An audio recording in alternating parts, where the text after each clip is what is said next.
What's up, guys? It's your girl Keena back for another video, and right now we are going to be talking about Gizelle Bryant. If you don't know who Gizelle Bryant is, she's a cast member of the Real Housewives of Potomac on Bravo. She is a Real Housewife. She's also a former First Lady. She was married to Pastor Jamal Bryant, who is a hoe. I'm actually very familiar with Pastor Jamal Bryant. A company that I worked for many years ago was an affiliate company with Pastor Jamal Bryant's quote-unquote brand.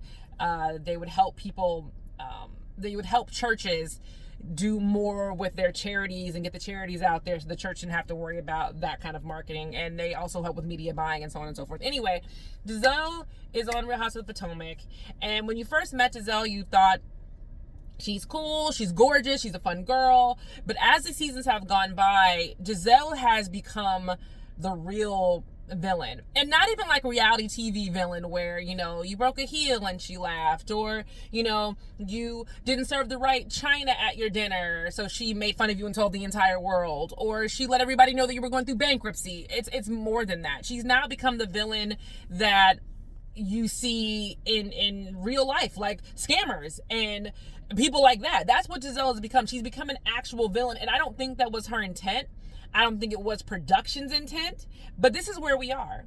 And I know it seems very dramatic to say Gizelle's a villain, but when we look at her behavior in the past 2 seasons, it has been not just mean girl, but evil girl. You know, look at the situation with Chris Bassett. She had that whole situation where she told people that Chris Bassett took her into a hotel room and had a conversation with her and made her feel uncomfortable. But she adds these little words to it.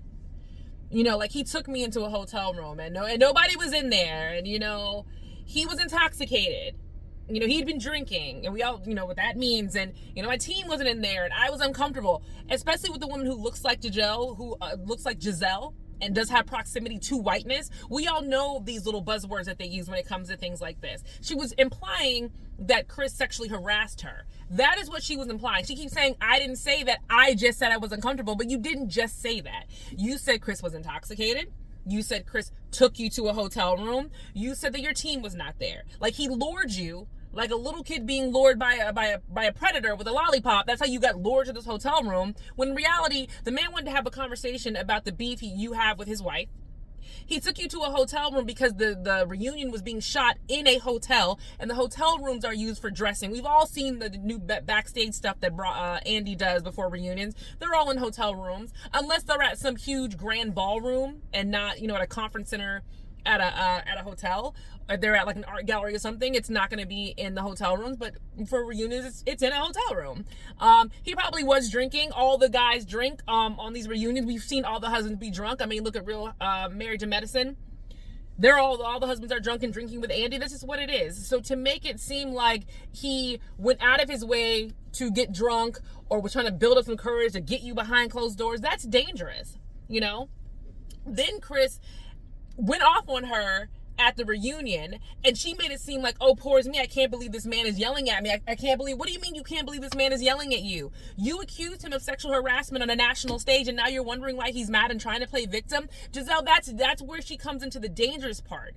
You did something egregious, and now you continue to malign this man's character about how he's reacting to it. That's dangerous.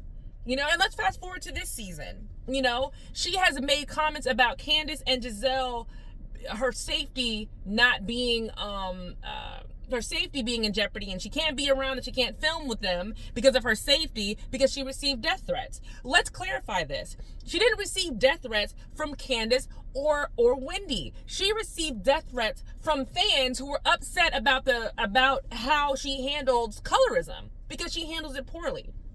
And she handles it even worse because she's guiding dumbass Robin and dumbass Ashley on how to handle colorism, and it's just all bad. That's why she was getting death threats. It was not because Wendy was threatening her or because Candace was threatening her. The fans were threatening her. Full disclosure, I don't think fans from any of these shows should be threatening cast members of reality shows. And that's for any reality show. Housewives, anything. We should not be making threats to these people's lives. But that's not Candace and Wendy's fault.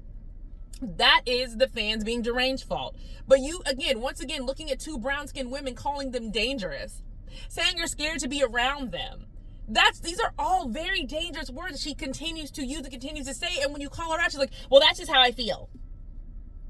That's how I feel. Well, I'm pretty sure that Carolyn Bryant felt the same way about Emmett Till. That's just how I feel, so I should be able to say it. Whatever happens to him, happens to him. I feel uncomfortable. I feel unsafe. You know?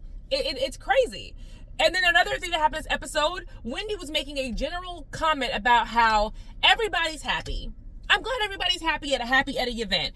Cue to Gizelle saying, I wasn't laughing. Did I laugh? I wasn't laughing. Like, you're just being mean and dangerous. It's not even snarky. It's not even funny. And I see the tweets, the comments like, oh, people just don't get Gizelle's humor. Where's the humor? Nothing about this is funny. It's not even cute. You are literally making it seem like the dark-skinned women on the show are evil and they're bad. And the only reason why she likes Nneka is because Nneka is trying to stay on the show, so she needs to align herself with somebody. And right now, the person to align herself with is Gizelle. Gizelle could ask her to lick the bottom of her feet as a scene on Real Housewives of Potomac, and I bet you Nneka would do it. That's where Nneka is. Nneka could have easily aligned herself with Wendy and chose not to. This little beef between Lebe and Nneka and Wendy's mom and all that, it's a bunch of garbage. It sounds dumb. It really does sound really, really stupid. And instead of just not even bringing it up on the show or just bringing it up as a funny thing, she brought it up as a bad thing and is aligning herself with Gizelle. You know? And lastly, Gizelle made a comment about Chris being fat and Chris being overweight. You are constantly making comments about this man's body. A couple seasons ago, you were talking about his penis. Now you're talking about him being overweight and saying he must be stress eating for the stress that you caused him. This is all very dangerous. It's all very hateful. It takes the fun out of Real Housewives of Potomac. And that's why a lot of people are thinking that the show needs to be recast. Because, and maybe not fully recast, I feel like the show could do better if you just remove Gizelle. Because think about it. We removed, what show would that remove somebody that it really made? Oh, we removed Rinna from Real Housewives of Beverly Hills, and it's night and day. Do the girls still have drama? Yes. Do they still have funny conversations? Yes. But the evilness and the gaslighting is gone. And I feel like if you did that on Real Housewives of Potomac, you might get the same reaction where, okay, now I like these girls. Now Robin's able to interact with the girls on a different level. She's able to forgive. Now Wendy's able to forgive. Now they're able to listen to each other. Now they're able to laugh and have fun, because right now they cannot laugh and have fun. It's just icing people out and meanness and evilness and just darkness all around. And it all stems from Gizelle. Gizelle is not a good person. And again, I cannot believe this woman was ever the first lady of a church. I'm someone who's an avid churchgoer. I grew up in the church. I've worked for Christian agencies, and I've said this before. I cannot imagine her being the first lady of the church, but I can't imagine her being married to Pastor Jamal Bryant, because he's also a scumbag. But Gizelle does not scream warmth or acceptance or Christian love or openness. She doesn't scream any of this stuff. She screams, don't I look good in my outfit? I do? Oh, thank you. Oh yeah, I like that little purse you have. You wore that last Sunday, right? That's what Gizelle gives. Giselle needs to be removed from Real Housewives of Potomac if the show is going to survive.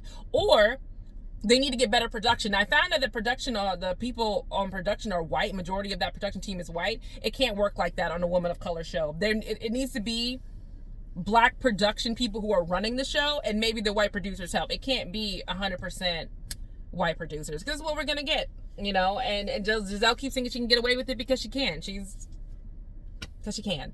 Listen, drop in the comments. Let me know what you think. If you think Gizelle is fine in this position and she's carrying Real Housewives on her back, let me know. I disagree with you, but let me know. Talk to you in the next video, guys.